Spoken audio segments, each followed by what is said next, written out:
You're listening to the Author Stories Podcast, bringing you the story behind the stories and the storytellers.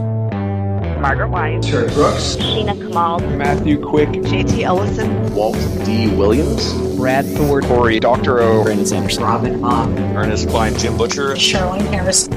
Visit hankgarner.com for archives of all the shows. Today's guest is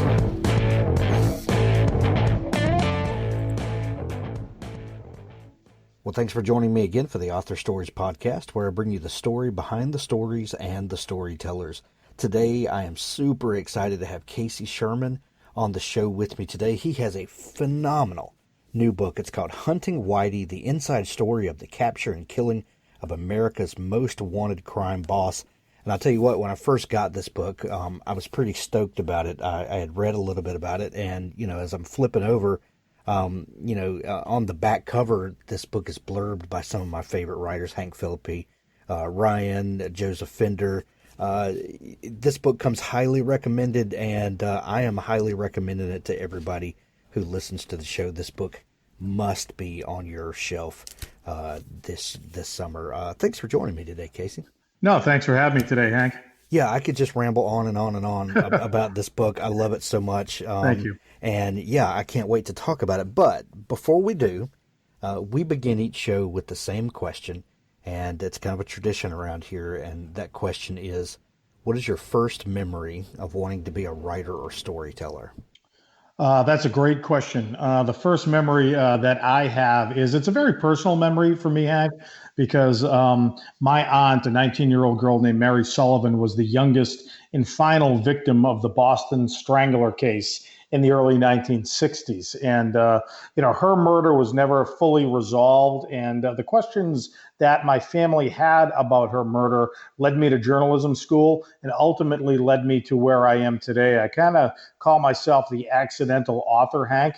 And I wanted to tell that story from a personal perspective. How does a family get justice on its own terms when, law enforcement and politicians will, turn their back on them? So that's really the reason I became a storyteller, was to get that story out there in the open. And then, the book became a surprise bestseller. It's called A Rose from Mary, The Hunt for the Real Boston Strangler. And then I thought, I can do this. There are other stories that need to be told, and I've been very fortunate throughout the course of my career to tell some real amazing tales. No doubt. Journalism, I feel like, is becoming kind of a lost art. As any real journalist will maybe argue that, but the way we tell news and that we convey stories is changing around us. How does it feel to be a journalist and an investigator and a storyteller while the landscape is kind of changing around you? Well, it's interesting because there are a lot more opportunities to tell stories right now because the platforms are changing. But to your point, Hank, is, these new age journalists, or the journalists of the 21st century, don't necessarily have the classical training, that somebody like I did. I went to journalism school and, learned from the very best journalists of the 20th century in terms of, really the fundamentals.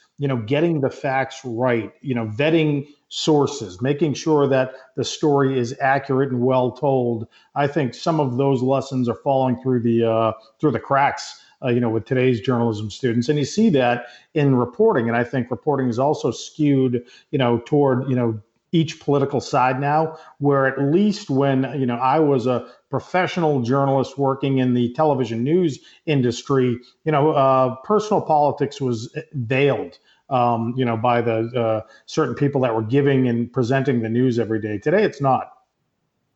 Was A Rose for Mary, was that the first book that you had written, or how did that book come to be?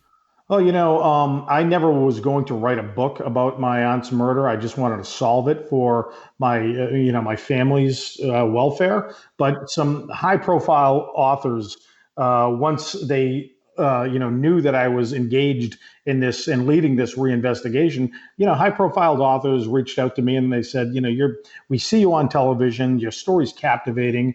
We'd like to write that story. And you hear that, Hank, and I felt, a little humble and, certainly excited at the prospect that the story that I was working on might, find itself into a book someday. And then I gave it some thought and I said, wait a minute, if anybody's going to write it, it has to be me.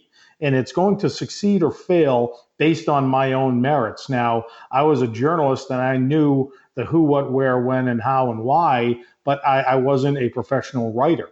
And in order to learn how to write, I was an active reader. And that's what I tell, would-be writers all the time. I said, that's really your master class. Start reading a number of different genres and get an understanding of how other writers build out a narrative over time. Now, my personal, literary heroes, I skew toward the masculine writers of the 20th century, Ernest Hemingway, John Steinbeck, even Norman Mailer, some David Halberstam thrown in. And I remember, Hank, when I wrote A Rose for Mary, my first book, I was using their techniques subconsciously to tell my own story.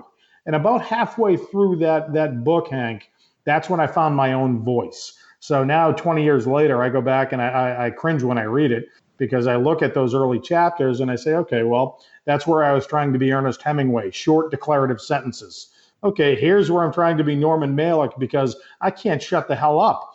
And then, as I said, halfway through, I said, okay, this is where I found my own voice finally. And, I'm a huge reader of literary biographies. So I go back and read, the challenges that these other writers have had in their careers. And I look back and, Hemingway was imitating Jack London. Norman Mailer was imitating Hemingway. So it is part of the, natural progression of writers to gravitate toward your heroes, incorporate their techniques in your own words, and then, find your own voice somewhere in that process. That reminds me of a movie. I don't know, it's 15, maybe 20 years old now. It's called Finding Forrester. Oh, sure. Yeah, and there's a great scene in that movie where Sean Connery, who, is this old, wizened writer, and this young kid that lives in his neighborhood starts coming around, and you'll have to watch the movie for those that are not familiar with it. But he starts him writing by offering him a story of his own, and he starts by typing his hero's story, knowing that eventually, in the kind of the rote mechanism of imitating his hero, that his own words will take over at some point. And I like the way that you described the writers imitating other writers, because that's what we all do when we're beginning with. We want to sound like someone else until the sound of our own voice kind of takes over. How would you describe your voice? What is it about the way you write and that you've gotten comfortable with that makes you stand out from every other new person coming along? Well, I would say, passionate and empathetic. I can really get into the mind and the heart of the people that I write about because, my own life has been, full of conflict. I mentioned, my family's connection to one of the most notorious, murder cases in American history, and to understand how a victim's family is impacted by a crime like that, I think has allowed me to be a better listener to, many of the people that I interview, because I've been there before. I've been in many of their shoes in different ways. So I think, to be a good writer and a good journalist really comes down to being somebody that's trustworthy. And, writing nonfiction like I do, I have to gain a level of trust from the people that I write about. And I think that is something that, I have a certain skill for. Right. You're now the author of, you're a New York Times bestselling author, 13 books or so under your byline on Amazon. As a working writer and an investigator, how do you, how do book projects come to you? Is this stuff that you're writing for the newspaper that kind of become bigger than that format, or how does a book project get started for you? That's a great question, Hank. In a lot of times there are different ways that I always believe that I don't find the subjects; these subjects find me, and I'm a and I can sense that because I'll give you an example. The Finest Hours, which is a maritime rescue that I wrote back in 2009, which became a major Walt Disney motion picture in 2016. I had never known the story about the behind the greatest small boat rescue in American history, but I was doing a book signing on Cape Cod, where I grew up, by the way, and still had not heard this story of heroism. And my brother had stumbled across the memorial to the rescue outside the Coast Guard station that was, cemented and plaqued on a rock. And he told me what little he knew about that rescue, and it certainly piqued my interest. And, the next thing you knew, I was gumshoeing. I was researching everything that I could about that particular rescue, reaching out to the people that were still alive, many of the heroes that were still alive, getting their firsthand accounts. I call myself not only an accidental author, but an archaeologist of words, Hank. And I love to really do that digging and find stories that have never come to the surface before. And I get so excited when I do it. I love to learn things. I don't like to go into a book project with a fixed position. I want to learn the way the reader will ultimately learn everything that I've uncovered for the different books that I've written. World Anvil is a browser-based world-building platform designed for all world builders, writers and novelists, dungeon masters, game developers, and everyone else. World Anvil keeps your world setting safe and organized, helps you find your characters, locations, plots, timelines, and maps quickly and easily as you write. Then, if you choose, you can showcase your amazing world building to the world, beautifully and interactively, to keep your readers engaged. You can even use our professional tier to build your career selling access to behind-the-scenes content your readers will love and growing your community. Build your world setting in any genre with over 25 custom-built world-building templates, complete with prompts to inspire your creativity. Allow your readers to explore the public parts of your world in an innovative new way with interactive maps, timelines, and wiki-style articles. Give special access to co-authors, beta readers, customers, or patrons to see exclusive behind-the-scenes content. There's a free version to get started with all of the major features. Guild membership offers you a host of extra options, including comprehensive privacy settings, co-authors, presentation options, and so much more. Join our community of over 800,000 world builders, including professional authors. Take part in competitions and learn more about world building at this fantastic online community. Use the coupon code HANK to get 20% off all 6 and 12-month subscriptions. WorldAnvil.com. I'm a recent convert, and I know you will be too. Well, in your new book, Hunting Whitey, you tackle a subject, Whitey Bulger, who I think everyone in the country knows this name, but we don't know really all of the details about it outside of the Boston area and where this book is kind of famous. I knew the name. I knew that he had gone down. I knew he was a mobster. But I learned so much from this book. What was it that originally intrigued you about his story and about uncovering kind of the story behind the stories? Well, Hank, I knew Whitey Bulger. I lived in South Boston in the early 1990s at the height of his, criminal power. And I wouldn't say I knew him well. I bumped into him a couple of times. Certainly, I knew, many members of his gang as well. And there was a mythology that Bulger had created for himself within that tight-knit Irish neighborhood. He was the James Cagney-like gentleman gangster who bought hot meals for needy families, who donated money to churches, who kept drugs out of South Boston. Now, all of this was a complete fantasy, as it turns out. Bulger was pumping in, millions of dollars worth of cocaine and heroin into the neighborhood, basically killing off an entire generation of young, South Boston males who got hooked on his product. And I think the reason why Bulger's lore has spread not only, outside of Boston, but across the country and across the world, Hank, is because of his relationship with the FBI. He was one of the lead informants for the FBI for several decades, and the Federal Bureau of Investigation basically gave him a license to commit crimes and even a license to kill, as long as he was ratting out his fellow gangsters in the Italian mafia, which is that was the biggest organization that the FBI wanted to bring down at the time.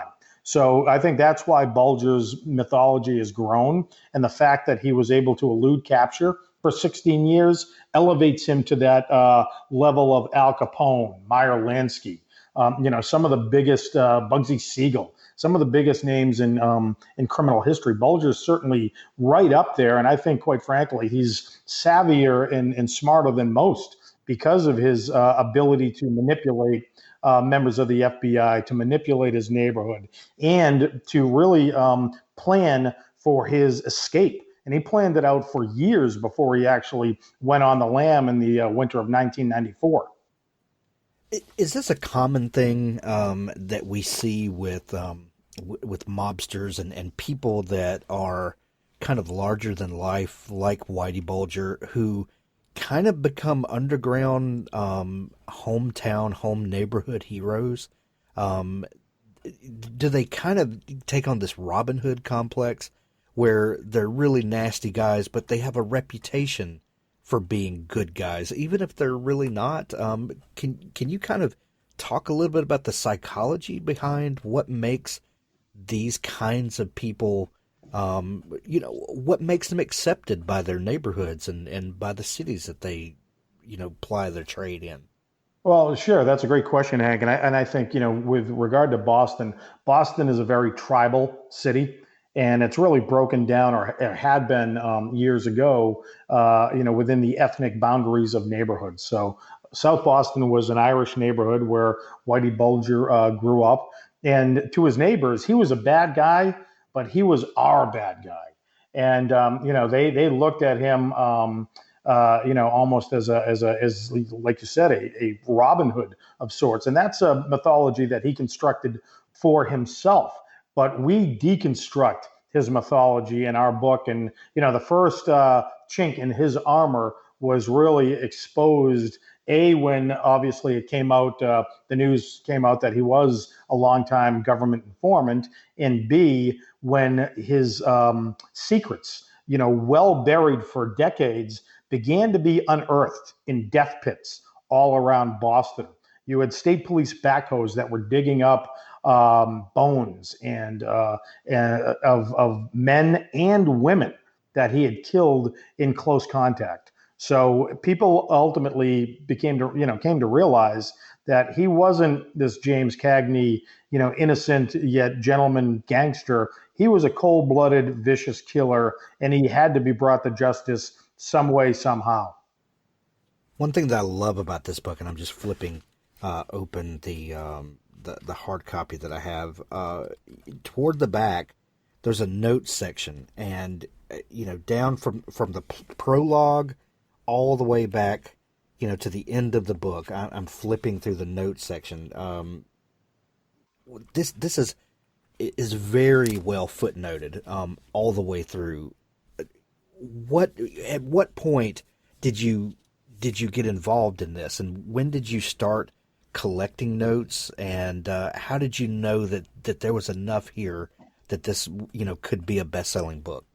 Well, we researched and wrote the book in under a year, and Wow. my co-author Dave Wedge and I, we work very fast given our experience as journalists. And the first thing you do is you hunt and gather. You need to find out what the story is, and in order to do so, you need to go out and try to interview the people that lived it. Now, Hunting Whitey is a culmination of unprecedented access to the FBI's reinvestigation of the Whitey Bulger case. We also discovered 70 letters that Whitey Bulger had written in his own hand, in his own words, and we incorporated a lot of that into the book. So for the first time, readers actually get into Whitey Bulger's head and have an understanding of what he was thinking at various times, including the moment that he was arrested.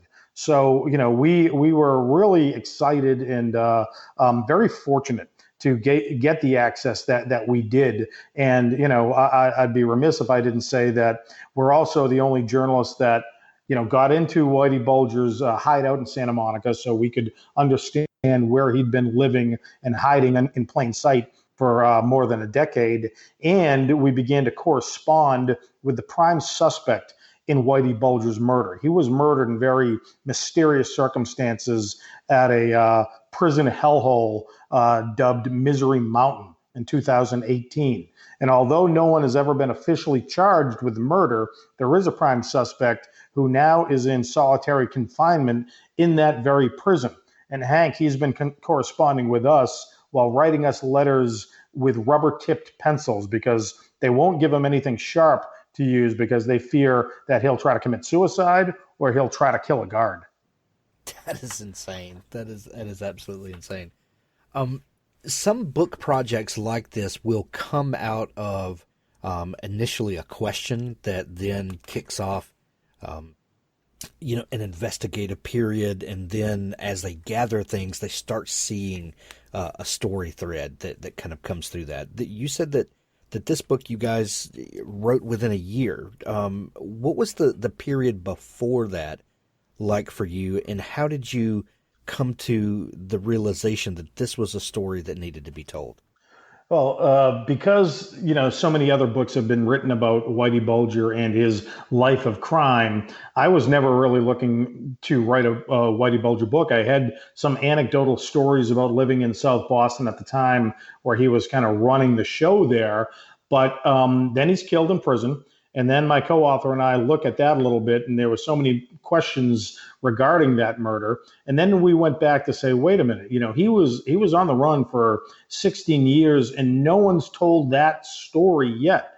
So as other writers have taken the Bulger story to about the 50-yard line, Hank, we really tried to punch it into the end zone and put an exclamation point on the whole Whitey Bulger saga and fill in those gaps and those mysteries. And, the Whitey Bulger that we explore in Hunting Whitey is a gangster in his lion in winter phase, where his body is breaking down, but he's still savvy and he's still a crafty criminal. And he's still trying to learn about new technologies that would keep him, an arm's length away from the fugitive hunters that were trying to track him down. So it's a really interesting story about how he and his girlfriend crisscrossed the United States before ultimately getting captured. And on the flip side of that, the story of this, crack FBI team. Now, again, think back, Hank, in the early 1990s when Bulger's relationship with the FBI was exposed, the Boston office of the FBI was labeled appropriately as one of the most corrupt offices in the United States. But fast forward after, the dust had settled in that case, and the FBI agents that worked with Bulger, they were either retired or in jail. Now you've got a new generation of FBI agent in Boston, but they are still painted with the same brush of corruption. They didn't know Bulger. They didn't know the corrupt FBI agent, John Connolly, that he worked so closely with. And they said, you know what? It's time that we end this once and for all. Nobody believes we want to find Whitey Bulger. Well, we are. And we are going to set out and try to find Bigfoot. And that's basically how Bulger was referred to within law enforcement circles, because he was an apparition. He was a myth at that time. And the way that they do it in a cat and mouse game with Whitey Bulger and his girlfriend, it was absolutely brilliant. So Whitey Bulger was a local mobster who turned FBI informant. For people that are not familiar with the story, can you give us kind of the 40,000 foot view of the Bulger case? Sure. Well, Bulger, as you mentioned, he was a local mobster in Boston. But in the 1960s, Whitey Bulger was one of the last prisoners on Alcatraz. So he is that, that bridge to another generation of gangster. And when Bulger gets out of prison, this is right after the bloodiest gang war in American history on the streets of Boston, where 57 men were killed in a span of 3.5 years. Now, that didn't happen in Al Capone, Chicago. That didn't happen in New York. That didn't happen in Philadelphia. It happened in Boston. And to Bulger's benefit, because when he emerged, all of his natural rivals in that space, they were all either behind bars or 6 feet underground. So Bulger was able to fill that void and really, gain immense power in the Boston area. But he couldn't have done so, Hank, without at least the love and cooperation of his brother, William Bulger.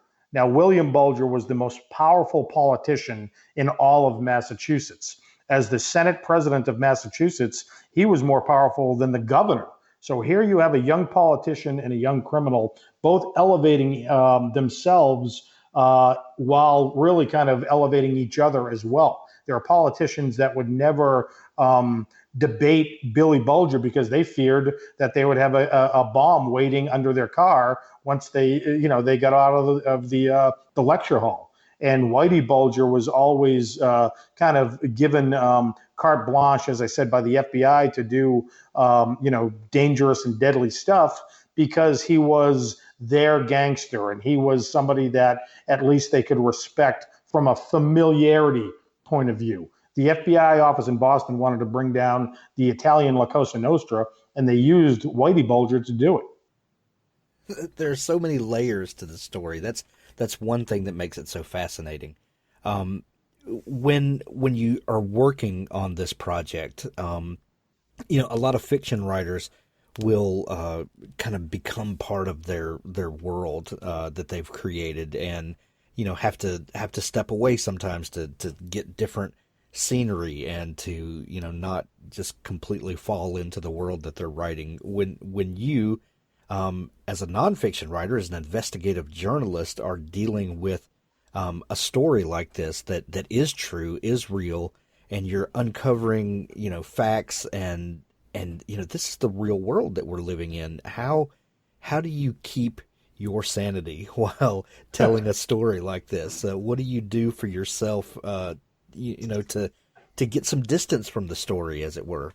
Well, I lived in that environment in South Boston in the early 1990s, and I'd been covering criminal cases, as had my partner, Dave Wedge, since we were young journalists. So it's a world that we're really familiar with, and we don't know really any other world. So we don't feel like, there have been several times in our careers where we felt like our safety was at risk. But with the Whitey Bulger case, we, at least now we didn't feel that way because Whitey Bulger was dead. And a lot of these old gangsters and certainly the FBI agents, they were all finally willing, to open up and tell their story. So as a writer, though, Hank, you're always writing. And that doesn't mean you have to be in front of your laptop to do it. I'm writing in my head 24/7. And I'm sure, that's a bit of a challenge for the people that are in my world. And I'm a dad first and a writer second, so I put a heavy focus on my children and their lives, and I've got to go back to the dark underbelly and those mysterious alleyways in my own mind to tell the stories that I've been able to tell for so many years.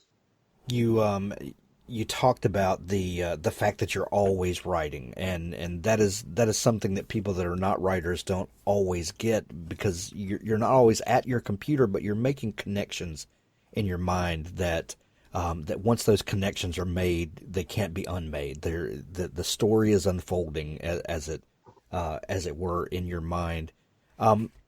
When you're investigating this story, were you met with surprises ever? You talked about the year-long process that it took to write this book. So I'm sure that you had kind of a scope in mind, or a format that you knew that this book would take. But as you're peeling back the layers and gathering information, were there any things that surprised you along the way? I mean, there was a surprise Hank around every corner, and I'm somebody that thought he knew the Whitey Bulger case inside and out, but I didn't know what I didn't know, and to have that luxury of pulling out and extracting new information on a daily basis, as my co-author was doing the same thing. We're great partners because we can write well together, we work well together, but we're also naturally competitive. So I'm always looking to outdo my partner, and he's always looking to outdo me in terms of the get and the people that we have access to. So it really, ultimately benefits the reader. But this was a story, as I said, that continued to surprise us, sometimes shock us as well, just in terms of who Whitey Bulger was at the time. Certainly a sociopath who had no qualms of murdering a man or even a female, but yet had to turn his back when a young friend of his had to euthanize a puppy while Bulger was on the run. And we write that, very vividly in the book. Bulger and his girlfriend had befriended a family while he was on the run in Grand Isle, Louisiana. And during the course of that friendship, Bulger, who was a huge animal lover, paid for veterinary bills for this family's pregnant dog. And one of the puppies was sick and had to be put down. And in the South, you don't take that dog to the vet, you take it to the backyard and, unfortunately, put it to sleep and shooting it. So Bulger couldn't take it. Bulger was weeping almost uncontrollably at the time and had to walk away before that gunshot rang out, which is a complete contrast, if you will, to the gangster in South Boston who would wrap a chain around somebody's neck and choke till that person could not breathe and then offer them a bullet as a reprieve to the pain. Absolutely insane. This book is, it reads like a novel, and you're like, this can't be real. And knowing that it is real makes you turn the pages even faster. I've got to know what happened. You've mentioned your co-writer several times, Dave Wedge. When you're tackling a topic like this, how do you write together, and what are there particular roles that each of you take, and how does that relationship work? Yeah, sure. We carve out different tasks for each other. Since I've written 13 books, I'm kind of the architect of the way that the narrative unfolds.